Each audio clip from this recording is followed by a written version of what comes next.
Plane velvet के कुर्ती में अगर आपको कंट्रास्ट फैब्रिक लेकर डिज़ाइन बनाना है, वो भी नेक का, तो ये डिज़ाइन आपको शायद बहुत ज़्यादा पसंद आएगा। तो सबसे पहले मैंने एक फैब्रिक लिया है कंट्रास्ट, जिसकी चौड़ाई मैंने 6.5 इंच रखी है और लंबाई मैंने 11.5 इंच रखी है। बैक साइड में मैंने एक फ्यूज़ पेपर लगाया है। तो सेम साइज़ के मैंने 2 पीस कटिंग किए हैं, दोनों में मैंने फ्यूज़ पेपर अटैच किया हुआ है। तो दोनों को ऐसे मिलाकर रखेंगे, ऊपर और नीचे उल्टी साइड, बीच में सीधी साइड। तो बिल्कुल सेंटर में ऊपर की तरफ पहले मैं 3 इंच का मार्क करूँगी और नीचे की तरफ सिलाई लगा लूँगी। 3 इंच मैंने छोड़ दिया है क्योंकि ये हमारा कट बन जाएगा। सिलाई लगाने के बाद इसको ऐसे पलट लेंगे। वैसे तो मुझे 1.5 इंच का ही कट रेडी करना है, मगर मैंने डबल इसीलिए रखा है क्योंकि इसके ऊपर राउंड शेप है, वो हमारी कटिंग हो जाएगी तो हमारा कम हो जाएगा। तो ये पैच बनकर तैयार हो चुका है। तो इस पैच को माप लेंगे। ये 3.25 इंच है, मतलब 6.5 इंच इसकी चौड़ाई है। तो जो पैच रेडी करना है उसके लिए सबसे पहले कुर्ती को डबल फोल्ड करके रखेंगे।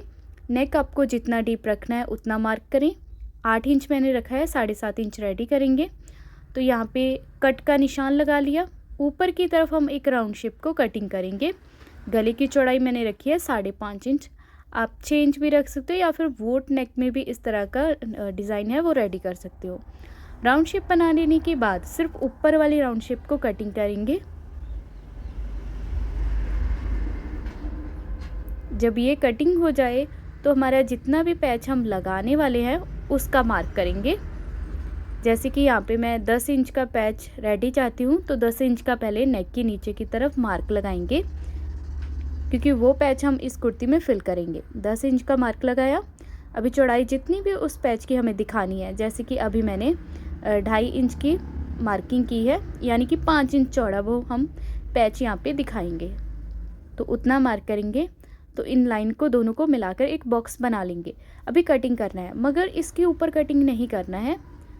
यहाँ पे देखिए, जितना भी आप सिलाई में मार्जिन देते हो उतना छोड़ते हुए कटिंग करें। मैंने यहाँ पे आधा इंच कम करते हुए इसको कटिंग किया है। कटिंग करने के बाद मेन लाइन की तरफ एक तिरछा कट लगा लेंगे दोनों फैब्रिक में।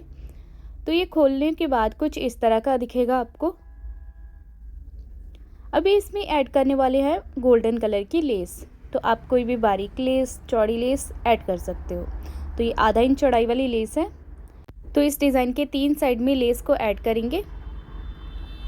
तो ये लेस हम एक साथ ही नहीं लगाएंगे, इसको कटिंग करके ही लगाएंगे। जैसे कि अभी मैं एक तरफ से सिलाई लेकर आ रही हूँ, लेस को देखिए मैं उल्टा रख रही हूँ और जो मेन लाइन मैंने लगाई थी उसी के ऊपर इस लेस को रखकर स्टिच लगाएंगे। और जहाँ पे हमारा तिरछा कॉर्नर आ रहा है वहाँ तक इस लेस को कटिंग कर देंगे। कटिंग करने के बाद नीचे की तरफ वापस से दोबारा लेस को माप कर कटिंग करेंगे और जितनी कटिंग की है उतनी ही लगाएंगे ताकि इसके कॉर्नर है वो बिल्कुल परफेक्ट बने। तो नीचे की तरफ भी स्टिच कर लिया। अभी इस तरफ ऐसे जॉइंट लगाते हुए लेस को ऊपर की तरफ लेकर जाएंगे और जो साइड में दिख रहा है आपको मार्जिन, उसके ऊपर इंटरलॉक कर सकते हैं ताकि धागे ना निकले। ठीक है, यहाँ तक स्टिच करने के बाद अभी लेस को पलट लेंगे।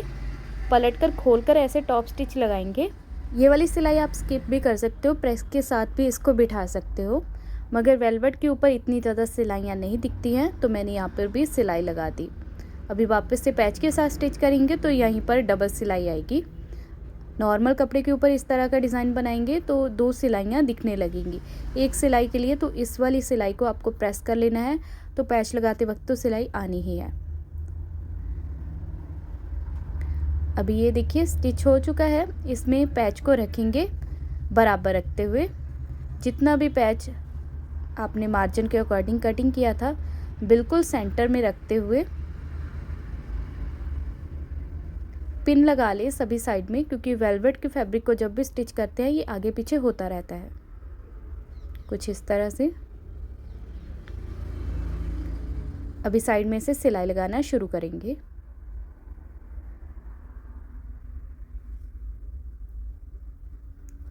तो लेस के साथ साथ में ही सिलाई लगाएंगे।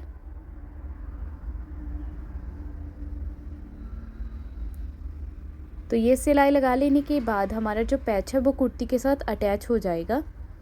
आप चाहो तो इसको सेम फैब्रिक के साथ भी डिज़ाइन रेडी कर सकते हो। जैसे कि मैंने बीच में अलग रंग का पैच फिल किया है, आप सेम कलर का भी कर सकते हो। अभी कुर्ती को डबल फोल्ड करेंगे वापस से ही। अभी जो राउंड शेप है वो बिगड़ चुकी है, उसको वापस से सही कर लेंगे। अगर आपको हल्का सा राउंड शेप डीप रखना है तो अभी आप कटिंग करके कर सकते हो। अभी खोल कर देखेंगे, राउंड शेप के ऊपर मैं यहाँ पे रेप पट्टी ही लगाऊंगी, जो कि वेलवेट की ही यूज़ कर रही हूँ। अगर आपको मोटी लगे तो आप कॉटन का फैब्रिक लगा सकते हो या फिर इनर का फैब्रिक भी लगा सकते हो।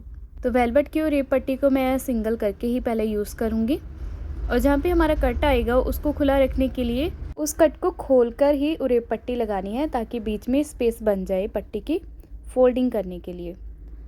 अभी इस तरफ आ जाएंगे, बीच में हम एक छोटे छोटे से कट लगा देंगे ताकि रेप पट्टी अच्छी तरह से पीछे की तरफ फोल्ड हो और कोई भी इसमें रिंकल ना आए। अभी सेंटर में से इसको अभी कटिंग नहीं करना है, जब हम फोल्ड करके सिलाई लगाएंगे उसके बाद कटिंग करना है। ऐसे फोल्ड कर दिया।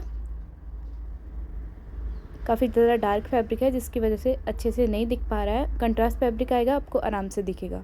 यहाँ पे देखिए, बाकी पट्टी को मैंने अंदर की तरफ फोल्ड कर दिया और उसके ऊपर ऊपर टॉप स्टिच की तरह स्टिच लगा लेंगे। स्टिच लगाने के बाद जो सेंटर में एक्स्ट्रा पट्टी बन चुकी है उसको कटिंग करेंगे दोनों साइड में बराबर रखते हुए फोल्डिंग के लिए।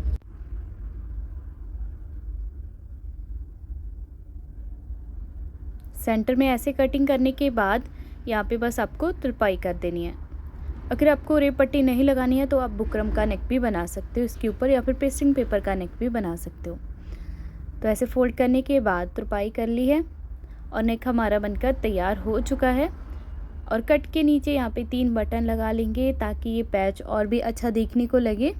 इसके ऊपर आप हैंगिंग वाले बटन भी लगा सकते हो, लटकन की तरह जो दिखने में लगते हैं। अगर आपको वेलवेट की कुर्ती की ये डिज़ाइनिंग अच्छी लगी है तो एक प्यारा सा कमेंट जरूर करना, वीडियो को लाइक कर देना।